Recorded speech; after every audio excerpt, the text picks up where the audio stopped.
नमस्कार साथियों, मैं कौशल चौहान आप सबका एक बार फिर से स्वागत करता हूं।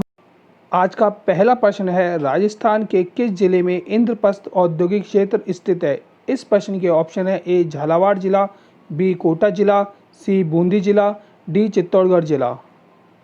और इस प्रश्न का सही उत्तर है ऑप्शन नंबर बी, कोटा जिले के अंदर इंद्रप्रस्थ औद्योगिक क्षेत्र स्थित है। ऑप्शन बी इस प्रश्न का सही उत्तर। अगला प्रश्न है, राजस्थान देश में रिक्त स्थान का एकमात्र उत्पादक है। एक बार वापस से सुनिए, राजस्थान देश में रिक्त स्थान का एकमात्र उत्पादक है। इसके ऑप्शन है ए सोना, चांदी और ग्रेनाइट का, बी टंगस्टन का, सी जैस्पर, सीसा, जस्ता तथा वेलस्टोनाइट का, और डी है इनमें से कोई नहीं। राजस्थान में जो खनिज उत्पाद है उनमें से वो राजस्थान में ही जो खनिज उत्पादन होते हैं वो कौन से हैं। इस प्रश्न का सही उत्तर है ऑप्शन सी, जैस्पर, सीसा और जस्ता तथा वेलस्टोनाइट राजस्थान के अंदर ही होते हैं। ऑप्शन सी इस प्रश्न का सही उत्तर है।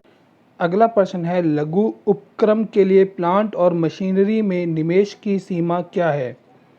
ए ऑप्शन है 25 लाख से 5 करोड़, बी ऑप्शन है 10 लाख से 2 करोड़, सी ऑप्शन है 50 लाख से 2 करोड़ और डी ऑप्शन है 2 लाख से 1 करोड़।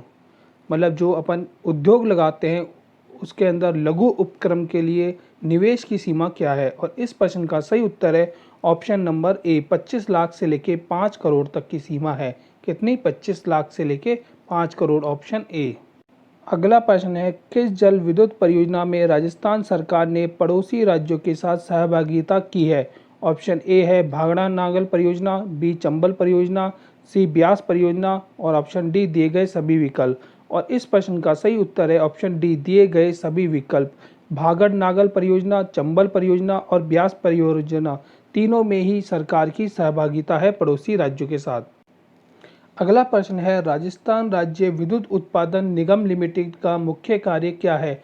ऑप्शन ए है सरकारी क्षेत्र में शक्ति परियोजना का विकास करना, ऑप्शन बी है सरकारी स्वामित्व के बिजली घरों का क्रियान्वयन व संधारण करना। संधारण का मतलब होता है मेंटेनेंस करना।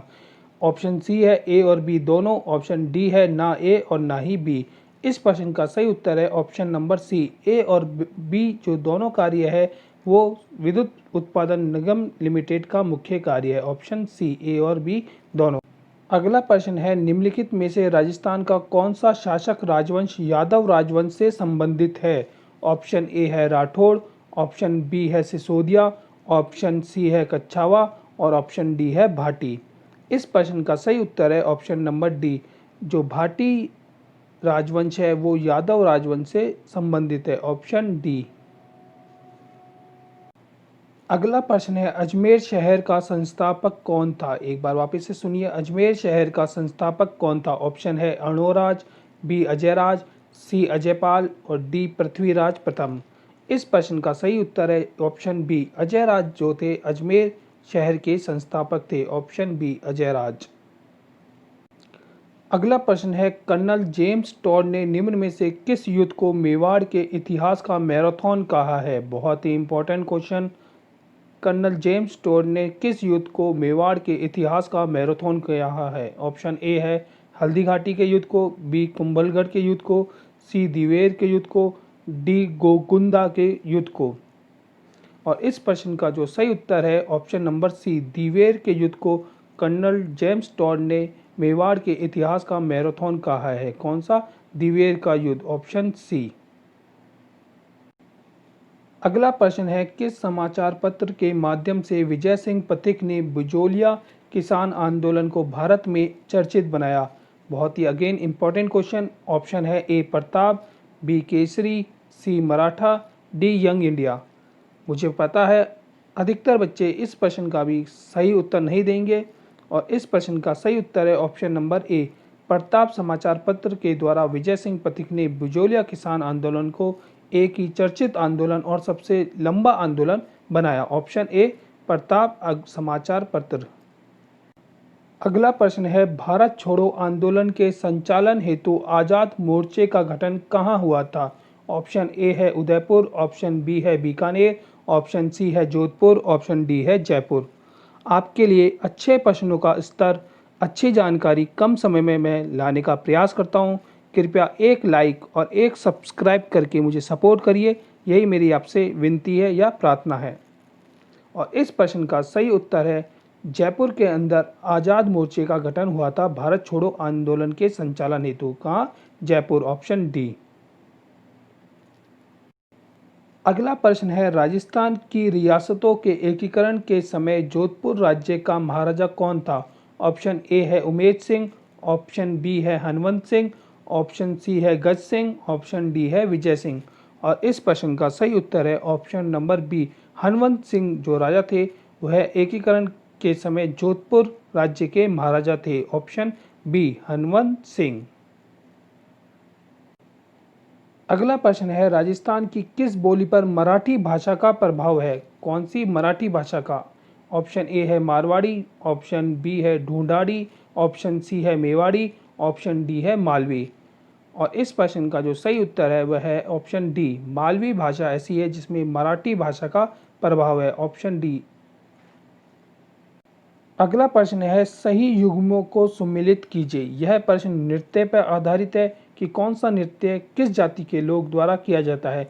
इसका ऑप्शन ए है नेजा नृत्य, वो भील जाति के, बी इंडोनी नृत्य कालबेलिया जाति, सी तेरा ताली नृत्य ग्रासिया जाति, डी वाला नृत्य कामर जाति। इस प्रश्न का सही उत्तर है जो है नेजा नृत्य है वो भील जाति के द्वारा किया जाता है, इंडोनी नृत्य कालबेलिया जाति के द्वारा किया जाता है, तेरा ताली नृत्य जो कामर जाति के द्वारा किया जाता है तथा वाला नृत्य ग्रासिया जाति के द्वारा किया जाता है। ऑप्शन नंबर ए इस प्रश्न का सही उत्तर है। क्या? Option A. अगला प्रश्न है संप्रदाय पर आधारित निम्बार्क संप्रदाय की मुख्य पीठ कहाँ है? एक बार वापस से सुनिए, निम्बार्क संप्रदाय की मुख्य पीठ कहाँ है? ऑप्शन ए है किशनगढ़ में, ऑप्शन बी है सलेमाबाद में, ऑप्शन सी है सालासर में और ऑप्शन डी है खेड़ापा में। और इस प्रश्न का जो सही उत्तर है निम्बार्क संप्रदाय की प्रमुख पीठ सलेमाबाद में है। कहाँ? सलेमाबाद। ऑप्शन नंबर बी इसका सही उत्तर है। अगला प्रश्न है झेला, झमेला, पीपल पत्रा, आघोटिया किस अंग के आभूषण हैं? एक बार वापस से सुनिए, झेला, झमेला, पीपल पत्रा, आघोटिया किस अंग के आभूषण हैं? ऑप्शन है ए कान के, ऑप्शन बी है गले के, ऑप्शन सी है हाथ के, ऑप्शन डी है अंगुली के। यह जो सभी प्रश्न हैं यह गत परीक्षाओं में पूछे जा चुके हैं तथा अति महत्वपूर्ण प्रश्न है। इस प्रश्न का सही उत्तर है ऑप्शन नंबर ए, कान के यह सभी आभूषण है, झेला, झमेला, पीपल पत्रा और आघोटिया। ये ऑप्शन क्या है? ए इस प्रश्न का सही उत्तर है, कान के ये सभी आभूषण है। अगला प्रश्न है रिक्त स्थान जयपुर का परंपरागत शिल्प है। जयपुर का परंपरागत शिल्प क्या है? ऑप्शन है ए थेवा कार्य, बी ऊनी खादी, सी पेंटिंग्स, डी ब्लू पाटरी। और इस प्रश्न का जो सही उत्तर है option number D, blue pottery Jaipur का परंपरागत शिल्प है। Option D. अगला प्रश्न है राजस्थान में भामाशाह योजना कब लागू की गई थी? ऑप्शन ए है 1995, बी 1998, सी 2002 और डी 2008। इस प्रश्न का सही उत्तर है ऑप्शन नंबर डी, 2008 के अंदर भामाशाह योजना लागू की गई थी। Option D. अगला प्रश्न है निम्नलिखित में से कौन सा कार्यक्रम कौशल प्रशिक्षण कार्यक्रम को रोजगार के साथ जोड़ने के उद्देश्य से वर्ष 2012 में प्रारंभ किया गया था? ऑप्शन ए है employment linked skill training programme, B regular skill training programme, C Pradhan Mantri Kaushal विकास परियोजना या योजना, ऑप्शन डी है इनमें से कोई नहीं। और इस प्रश्न का जो सही उत्तर है ऑप्शन नंबर ए है employment linked skill training program. Option A. अगला प्रश्न है मुख्यमंत्री आदर्श ग्राम पंचायत योजना के बारे में निम्न में से क्या सत्य नहीं है? ऑप्शन ए है इसमें चयनित गांवों के विभिन्न क्षेत्रों के समग्र विकास की परिकल्पना की गई है। ऑप्शन बी है इसका उद्देश्य नैतिक मूल्य पैदा करना जैसे लैंगिक समानता, महिलाओं की गरिमा, सामाजिक न्याय, समाज सेवा का भाव इत्यादि। ऑप्शन सी है यह ग्रामीण समुदाय के सामुदायिक सहभागिता और सामाजिक लामबंदी पर बल देती है। ऑप्शन डी है यह सीमांत किसानों के लिए कृषि विपणन और साख उपलब्ध कराने की बढ़ावा देती है। इस प्रश्न का जो सही उत्तर है जरा सोच समझ के अच्छी तरह पढ़ के दीजिएगा। इस प्रश्न का जो सही उत्तर है ऑप्शन डी है। क्या? Option D. यह सीमांत किसानों के लिए कृषि विपणन और साख उपलब्ध कराने को बढ़ावा देती है, बल्कि इसका उत्तर यह सही नहीं है। ऑप्शन डी सही नहीं है, यह सत्य नहीं है। और आज का हमारा आखिरी प्रश्न है, राजस्थान पंचायती राज अधिनियम 1953 को किस वर्ष में संशोधित किया गया था? ऑप्शन है ए 1982 में, बी 1990 में, सी 1994 में, डी सन 2000 के अंदर। और जो इस प्रश्न का सही उत्तर है ऑप्शन नंबर सी, 1994 के अंदर राजस्थान पंचायती अधिनियम 1953 को संशोधित किया गया था। कब? 1994 के अंदर। आप अपना प्यार, अपना सहयोग इसी तरह इस चैनल पे बनाए रखिए। मुझे लाइक सब्सक्राइब ज़रूर कीजिए। जय हिंद, जय भारत, वंदे भारत।